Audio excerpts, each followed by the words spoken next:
Hi viewers, welcome to நமது இல்லம். இன்னைக்கு நம்ம மறந்தும் கூட இந்த விஷயங்களை யாரிடமும் சொல்லிவிடாதீர்கள் அப்படின்னு சொல்லியிருக்கோம். நமது வாழ்க்கையில் நடக்கக்கூடிய சில விஷயங்களும் சரி, அல்லது நாம் செய்யக்கூடிய சில செயல்களும் சரி, மற்றவர்களிடம் ஒருபோதும் பகிர்ந்து கொள்ளக்கூடாது. அது நம்ம உறவினர்களாக இருந்தாலும் சரி, நெருங்கிய சொந்த பந்தங்களாக இருந்தாலும் சரி, அல்லது நண்பர்களாக இருந்தாலும் சரி, யதார்த்தமாக நம்ம சொல்வதை அவர்கள் வெளியில் வேறு மாதிரி அவங்க ஒரு பிம்பத்தை ஏற்படுத்தி விடுவார்கள். ஒன்று நம்ம நல்லா இருந்தோம்னா அதை பார்த்து ஒரு கண் திருஷ்டி, பொறாமை அந்த மாதிரி நம்மளுக்கு தாக்கக்கூடும். அது மட்டுமல்லாமல் நம்ம வறுமையோ அல்லது வேறு ஏதாவது ஒரு பிரச்சனையோ சொல்லும் பொழுது அது கடன் பிரச்சனையாக இருந்தாலும் சரி, அவங்க அப்போதைக்கு கேட்டு ஒரு ஆறுதல் சொல்லிவிட்டு, வெளியில் போய் அவங்க என்ன 10 பேர்ட்ட கடன் வாங்கி தான் அவங்க பொழப்பு நடத்துகிறாங்க. அந்த மாதிரி நம்மை தாழ்வாகவும் பேசுவார்கள். அதனால் எந்தெந்த விஷயங்களை நாம் மற்றவரிடம் சொல்லக்கூடாது அப்படின்றத பற்றி தான் இன்றைக்கி நம்ம பார்க்க போகிறோம். அதுக்கு முன்னாடி மறக்காமல் நம்ம சேனலை சப்ஸ்கிரைப் பண்ணிக்கங்க வீவர்ஸ். வாங்க வீடியோக்குள்ளே போகலாம். பொதுவாகவே 4 பெண்கள் சேர்ந்தாலும் சரி, அல்லது 4 ஆண்கள் சேர்ந்தாலும் சரி, எதையாவது ஒரு குடும்ப பிரச்சனையை பற்றி பேசாமல் இருக்க மாட்டார்கள். அல்லது ஏதாவது ஒரு பெருமையாக பேசாமல் இருக்க மாட்டார்கள். ஏதாவது ஒரு விஷயத்தை நம்ம பேசுகிற மாதிரி தான் இருக்கும். ஒருவர் அவங்களுடைய விஷயத்தை சொல்லும் பொழுது நாமும் அது மாதிரி ஏதாவது சின்ன சின்ன விஷயங்களை சொல்லுவோம். அந்த மாதிரியான சின்ன சின்ன விஷயங்களை சொல்வதில் ஒன்றும் தவறு கிடையாது. ஆனால் நமது வாழ்க்கையில் நாம் செய்யக்கூடிய முக்கியமான பல செயல்களையும், நம்மளுக்கு இருக்கக்கூடிய அந்த முக்கியமான சில அந்த பிரச்சனைகளையும் நம்ம யாருக்கிட்டேயுமே சொல்லக்கூடாது அப்படின்னு பெரியோர்கள் சொல்லி வைத்திருக்கிறார்கள். அப்படி நம்ம சொல்கிறதுனால நம்ம செய்யக்கூடிய அந்த நற்செயல்களின் பலன்கள் முழுமையாக நம்மளுக்கு கிடைக்காது. நமது ரகசியங்களை சொல்வதன் மூலம் அவர்களுக்கு தேவையில்லாத அந்த நம்மளுக்கு பிரச்சனைகளும் அவர்களால் ஏற்படும். அதனால தான் நமது முன்னோர்கள் அப்படி சொல்லக்கூடாது அப்படின்னு சொல்லியிருக்கிறார்கள். அது என்ன மாதிரி விஷயங்களையெல்லாம் நீங்கள் சொல்லக்கூடாது அப்படின்றத பற்றி பார்க்கலாம். முதல்ல நாம் செய்யக்கூடிய செயல்கள் அதை பற்றி பார்க்கலாம். நாம் செய்யும் தானம் அடுத்தவர்களிடம் நம்ம கண்டிப்பாக சொல்லக்கூடாது. ஏன்னா வலது கை கொடுப்பது இடது கைக்கே தெரியக்கூடாது அப்படின்னு நமது முன்னோர்கள் சொல்லியிருக்கும் பொழுது அடுத்தவர்களுக்கு கண்டிப்பாக தெரியவே கூடாது. ஒரு சிலர் அந்த தான தர்மங்கள் செய்வதை ஒரு பகட்டாக, ஒரு பெருமையாக, தற்பெருமையாக அதை 10 பேரிடம் சொல்வார்கள். அப்படி சொல்லும் பொழுது அந்த தானம் செய்த பலனையே நீங்கள் அந்த பலனும் புண்ணியமும் உங்களுக்கு கிடைக்காமல் போய்விடும். அதனால் இதை நீங்கள் ஒரு தானமோ அல்லது யாருக்காவது தர்மமோ செய்யும் பொழுது அதை ரகசியமாக செய்வது உங்களுக்கு அந்த பலனையும் புண்ணியத்தையும் அப்படியே கொண்டு சேர்க்கும். மற்றவர்களின் தேவையில்லாத அந்த போட்டி, அந்த கண் திருஷ்டி, பொறாமை இதெல்லாம் உங்கள் மீது படாமல் உங்களை காக்கும். அடுத்ததாக பார்த்தீங்கன்னா, கணவன் மனைவிக்குள் இருக்கக்கூடிய அந்த விஷயங்களை கண்டிப்பாக ஒருபோதும் யாரிடமும் சொல்லாதீர்கள்.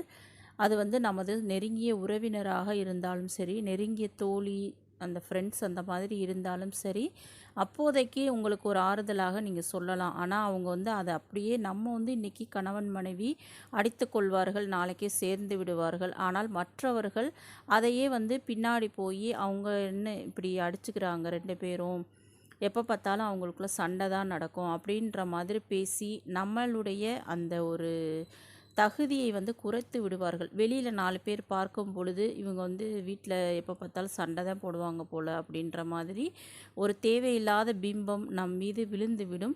அதனால் எக்காரணம் கொண்டும் கணவன் மனைவிக்குள்ள அந்த ஒரு பிரச்சனையை யாரிடமும் சொல்லக்கூடாது. நாமே பேசி தீர்த்து கொள்வதே நல்லது. மேலும் கணவன் நடந்து கொள்ளும் விதத்தை பற்றியும் அல்லது மனைவி நடந்து கொள்ளும் விதத்தை பற்றியும் அவர்கள் மீது இருக்கக்கூடிய சந்தேகத்தை பற்றியும் யாரிடமும் முக்கியமாக சொல்லவே கூடாது. ஏன்னா அது தவறாக கூட இருக்கலாம் உங்களுடைய அந்த சந்தேகம் அப்படின்றது. ஆனால் அது வெளியில் மற்றவர்கள் பார்வைக்கு அது என்றைக்குமே மாறாத ஒரு பழியாக வந்துவிடும். அதனால் கணவன் மனைவி பிரச்சனை நம்மளுக்குள்ளே அதை தீர்த்து கொள்வது முதல்ல நல்லது. அடுத்தவரிடம் கண்டிப்பாக கொண்டு சேர்க்காதீர்கள். 3ஆம் அவர் கணவன் மனைவி பிரச்சனைக்குள் தலையிட்டால் அந்த பிரச்சனை பெரிதாகத்தான் ஆகும். அதற்கு ஒரு தீர்வு கண்டிப்பாக கிடைக்காது.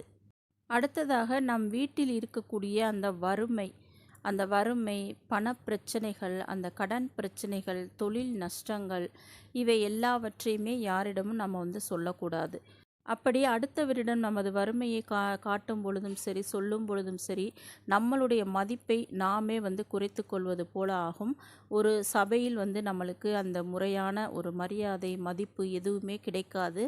அதனால் அடுத்தவரிடம் நம் வீட்டு அந்த பணப்பிரச்சனை, கடன் பிரச்சனை, வறுமை இதை எல்லாவற்றையும் சொல்லாமல் தவிர்ப்பது உங்களுக்கு வந்து நல்லது. அடுத்ததாக பார்த்தீங்கன்னா, நம்மளுக்கு இருக்கக்கூடிய அந்த நோய்களை பற்றி அடுத்தவரிடம் நம்ம வந்து சொல்லக்கூடாது. அந்த ரகசியமான ஏதாவது ஒரு நோய்களை பற்றி கண்டிப்பாக நாம் வந்து மற்றவரிடம் சொல்லாமல் இருப்பது நல்லது. அதன் மூலம் எதிர்மறை ஆற்றல் ஏற்படும் அப்படின்னும் சொல்லியிருக்கிறார்கள். அதனால் நமது உடல்நிலை பற்றிய ரகசியங்களை கண்டிப்பாக யாரிடமுமே சொல்லக்கூடாது. இன்னொன்று, பெண்களுக்கு இயற்கையாக உள்ள ஒரு விஷயம் என்ன அப்படின்னு பார்த்தீங்கன்னா, ஒரு குணம். நம்ம வந்து ஏதாவது வாங்க போகிறோம் அப்படின்னா அதை உடனே 4 பேர்கிட்ட சொல்லணும் அப்படின்னு நினைப்பாங்க. அது வந்து தங்கமாக இருந்தாலும் சரி, வேறு ஏதாவது வீட்டில் வாங்கக்கூடிய பொருட்களாக இருந்தாலும் சரி, அதை வந்து அடுத்தவர்களிடம் பெருமையாக நான் வந்து இதை வாங்க போகிறேன், இதை வாங்கியிருக்கேன் அப்படின்னு சொல்லி அந்த மாதிரியான விஷயங்களை நீங்கள் வந்து செய்யாமல் இருப்பது நல்லது. ஏன்னா அவர்களின் அந்த இவங்க மட்டும் எப்படி இதெல்லாம் வாங்குறாங்களோ அப்படின்ற மாதிரியான ஒரு பார்வை உங்கள் மீது விழுந்தாலே போதும். நீங்கள் வந்து அந்த கண் திருஷ்டிக்கு அவ்வளோ ஒரு சக்தி வந்து இருக்கின்றது. மறுபடியும் அந்த பொருளை நீங்கள் வாங்க முடியாத சூழலும் உருவாகலாம், அல்லது அந்த பொருள் உங்களிடம் நிரந்தரமாக தங்காமல் போகலாம். அதனால் நீங்கள் இந்த மாதிரி விலை உயர்ந்த பொருட்கள் வாங்கும் பொழுது அதை மற்றவர்களிடம் பகிர்ந்து கொள்ளாமல் இருப்பது நல்லது. ஏன்னா கல்லடி பட்டாலும் அந்த கண்ணடி படக்கூடாது அப்படின்னு நமது முன்னோர்கள் அந்த கண் திருஷ்டியை எவ்வளவு ஒரு முக்கியமான விஷயமாக சொல்லியிருக்கிறார்கள் அப்படின்றதையும் நீங்கள் வந்து யோசிங்க. அடுத்ததாக பார்த்தீங்கன்னா, நம்ம குழந்தைகளுடைய விஷயங்களை மற்றவர்களிடம் நீங்கள் வந்து பகிர்ந்து கொள்ளக்கூடாது. அவங்க படிப்பு சம்பந்தமான விஷயமாக இருந்தாலும் சரி, உடல்நிலை சம்பந்தமான விஷயமாக இருந்தாலும் சரி, அல்லது இன்னொரு குழந்தையுடன் அதை வந்து அவங்க வீட்டு பிள்ளையோட நம்ம பிள்ளையை வந்து அந்த கம்பேர் பண்ணி அவன் அப்படி இருக்கான், இவன் இப்படி பண்ணுறான், இவன் இப்படி படிக்கிறான், அவன் எந்த நிலையில் இருக்கான் அப்படின்ற மாதிரி நீங்கள் வந்து சொல்லக்கூடாது. இப்படி சொல்வதன் மூலம் அந்த வீட்டு குழந்தைகள் நமது குழந்தையை ஒரு ஏளனமாக பார்க்க தோன்றும். நம்ம குழந்தை வந்து அதை ஒரு தாழ்வு மனப்பான்மையோடு அதை வந்து நினைக்கும். அதனால் அந்த தவறையும் நீங்கள் வந்து செய்யாதீர்கள். இதற்கு அடுத்தபடியாக பார்த்தீங்கன்னா, நம்ம வீட்டில் இருக்கக்கூடிய சொத்து விவரங்கள், அந்த பேங்க் பேலன்ஸ், நம்ம வீட்டில் இருக்கக்கூடிய பணம், நகை இது எல்லாவற்றையுமே யாருக்கிட்டேயும் நீங்கள் வந்து பகிர்ந்து கொள்ளவே கூடாது என்றைக்குமே. ஏன்னா நம்மக்கிட்ட இருக்குது அப்படின்னு தெரிஞ்சால் அவங்க ஏதாவது ஒரு காரணத்தை சொல்லி நம்மிடம் அடிக்கடி பணமோ வேறு ஏதாவது ஒரு உதவியோ எதிர்பார்ப்பார்கள். இக்கட்டான நிலைமையில் நம்ம வந்து அவசரத்துக்கு உதவி செய்வது தவறு கிடையாது. ஆனால் ஒரு சிலர் வந்து இதையே நம்மிடம் வந்து தவறாக பயன்படுத்தி நம்மளிடம் வந்து அந்த பணம், நகைகளை ஒரு வாங்குவதற்காக ஏதாவது ஒரு காரணம் வந்து சொல்லிக்கிட்டே இருப்பாங்க. அதையெல்லாம் தவிர்ப்பதற்கு நம்மக்கிட்ட இருக்கக்கூடிய அந்த பேங்க் பேலன்ஸோ, வீட்டில் இருக்கக்கூடிய சொத்து, பணம், நகை இதை பற்றி கண்டிப்பாக யாரிடமும் சொல்லாதீர்கள். இந்த விஷயங்களை எல்லாம் நீங்கள் வந்து தவறாமல் நீங்கள் கடைப்பிடித்து வந்தீர்களானால், தேவையில்லாமல் உங்களுக்கு வரக்கூடிய அந்த பிரச்சனைகள், குழப்பங்கள், இது ஒரு மன வலியையும் நீங்கள் வந்து தவிர்த்து விடலாம். மனவேதனையும் நீங்கள் வந்து தவிர்த்து விடலாம். அதனால் இந்த மாதிரியான பிரச்சனைகளை நீங்கள் வந்து சமாளிப்பதற்கு இந்த விஷயங்களை வெளியில் சொல்லாமல் இருப்பதே உங்களுக்கு வந்து நல்லது. இது மாதிரி பல பயனுள்ள தகவல்கள் தெரிந்து கொள்ள மறக்காமல் நம்ம சேனலை சப்ஸ்கிரைப் பண்ணிக்கோங்க வீவர்ஸ். தேங்க்யூ.